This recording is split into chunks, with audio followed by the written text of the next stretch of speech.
Hello and welcome to this video. Today I'm going to be doing a stock analysis of Exxon Mobil. So if you like this video, please don't forget to leave a like and subscribe. And of course, remember, this isn't financial advice. This is purely for entertainment and educational purposes. Now, what does Exxon Mobil do? Well, they're an oil company and they are the largest in the world that is publicly traded besides Aramco that is in Saudi Arabia. Now, I'd like ExxonMobil quite a lot because they make crude oil and they trade on Brent contracts, so they aren't directly involved in Brent oil. They only do crude oil, but of course they are then covered because they trade in contracts on that or options and calls, if you know what that is. Now, I also like what the stock is currently sitting at because as you can see, we're currently sitting at a previous support level right here in the bottom, which means that if we don't break through here, below here, and we stabilize here, chances are we're going to see quite a nice spike in quite a short time, and chances are we're going to go all the way up here in the first point, but we have some other lines we have to break first. As you can see, we have another support breakthrough level right here, and then we have some more tops up here, as you can see, all the way up here, which we are going to break through, hopefully. Chances are in quite a short time we are going to break through all of these, which would mean the stock would do a bit like this. Which would that be? That be in September? I think it's going to be in like late July, early August. I think the stock is going to do this personally. Now I have bought in quite a nice chunk of ExxonMobil because my best guess is this is going to happen, given the fact that where we are currently sitting, both in the oil price because it's great and just most oil companies are trading a bit low up but are correcting their stock price currently, and I do think we are going to see a reverse back upwards also because we are currently sitting on this support level, as you can see. Now currently, however, we are in low RSI, so I do sit at a bit of loss currently because it traded a bit down. I bought right around here on the first time we were almost down in kissing, and then I bought here, so it went up and then a bit down again, but I do think it is going to increase. But as I was saying, we are a bit down here in the RSI, as you can see, which is the downwards momentum, but we are seeing it correcting itself, and we are also seeing it that a bit up here. As you can see, we do see some green candles there on the rise. Now, if you don't know what the RSI is, that is the relative strength index. So when something is below 50 but above 30, it is in the lower channel, which means it's falling downwards. And if something is below 70 but above 50, that's in the upper channel, meaning it's going upwards.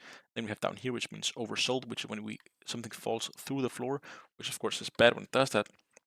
Chances are then it's gonna be chances are you're gonna get in if you spot this correctly and you see, hey, it's quite cheap now, you can get in and then you're gonna sell at profit quite shortly after. As you can see right here, if you bought down here, well then it goes up here quickly to 108 and you would have bought at 98, so you made $10 a share. So of course, but sometimes it can also go down again. So be a bit wary, and the same is true for when we have up here when it's overbought. As you can see, it's all the way up here and then boom, right back down in the other side. You can buy up here and then quickly you're gonna sit like loss. Now, even though that, as you can see, the RSI is correcting, we do sit on a death cross, which happened recently here about 8 days ago, but I do think it is going to correct itself, and my best gamble is that it is going to correct itself. Now, earnings on this are quite nice, as you can see. They beat them most of the time, even though they are guiding a bit lower and lower. Well, that's because, of course, chances are the oil price is quite fluctuating. It has fallen a bit, but it is quite stable. So that is, of course, nice. As you can see, they pay out dividends, and they pay out great dividends. That is something I like about the company. As you can see here, we see 4 times here they pay out dividends of $0.9, which is, of course, very nice. And as you can see, they pay out dividends for many years, and right now we are sitting quite low in the dividend range compared to earlier. And there's also a reason why I have bought them, both because I think it's going to increase here in the stock price, and I do think at the end of the year we're going to see that they are going to increase the stock price. Not their stock price, their dividend payout, of course. And I do believe that that's because it has been quite low for some years, and they are still raking in money, and they're not losing money like some of their competition has been doing, or at least going to zero. But they have been making money the last 5 years, which is of course great. As you can see, something I like about them is they have both upstream and downstream. If you don't know what upstream and downstream difference are, upstream is when you pull the oil up from the ground. Downstream is when you have processed it and sent it out into the market. So downstream, that is after you had it in a refinery and it has been turned to diesel, gasoline, and ship oil, jet fuel, whatever you might have. So I like the fact that they have a lot of, well, a little in upstream and a lot in downstream, because they also buy oil from other companies and refine that and send that out into the market, because they are one of the largest in the world. Now, if you look at the performance of this stock, as you can see, let's go back to 2010. Some years we have quite high losses, some years we do quite great. It really fluctuates quite a bit, but you shouldn't buy all companies.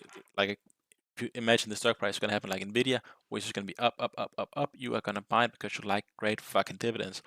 I love great dividends. It is also one of the reasons why I bought it. because of course I do think the stock price is going to increase, but I also just like great dividends. I am a huge dividend investor, and I am going to keep this company for at least a few years because I do see the stock.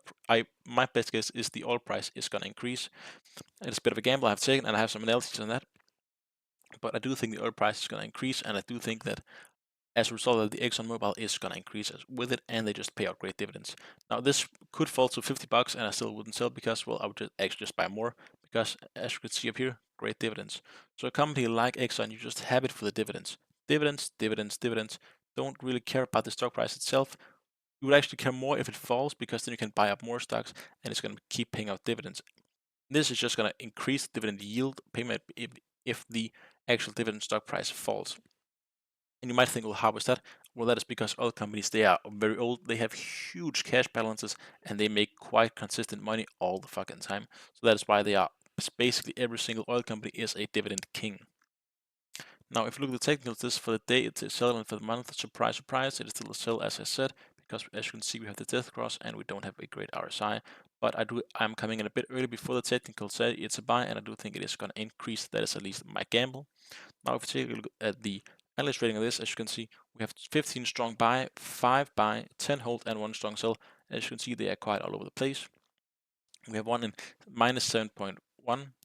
We have a current, as you can see, 102, which means the average is up here by almost 20%, and the maximum is up by 36%. And I do think this more average is a bit more realistic, up by 20%. I would take that gladly, and I do think we are going to end up right around about 130, 115. I do think the price is going to end there this year. So yeah, that is at least my best guess. And as you can see in the annuals, they are increasing their estimated earnings, which I'd like quite a lot. And one of their competitors, like British Petroleum, they actually are decreasing their estimated earnings for 27 and 28. So they think the stock price is going to fall. And I think the reason Exxon can increase that is because they have so many refineries and they are just so much larger than basically every single one of their competitors. Now that was my analysis of Exxon Mobil. So if you like this video, please don't forget to leave a like and subscribe. And of course, remember, this isn't financial advice. And if you want me to make any other videos on any other companies you like, please leave them in the comment section below.